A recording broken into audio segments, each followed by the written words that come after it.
Hello everyone and welcome back to another video from Crazy Gamer. In this video, I'm going to show you how to turn off sounds on the Marvel Snap game. So let's get started right away. First of all, open up the Marvel Snap game on your device. And once you open up the game, if you are playing for the first time, you will be asked to go through some basic tutorial levels. Or you can also log into your account using your Google ID.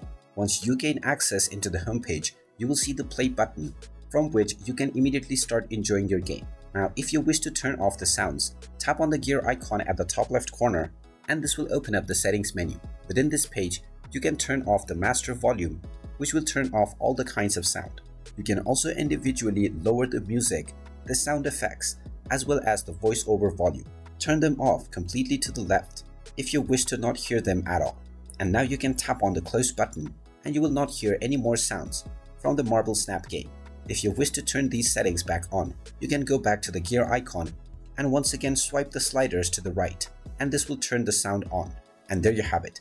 That is how easy it is to turn off sounds within the Marvel Snap game.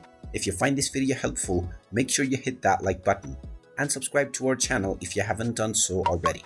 Also ring that notification bell to never miss another update from us. Thank you for watching and I will see you again in the next video.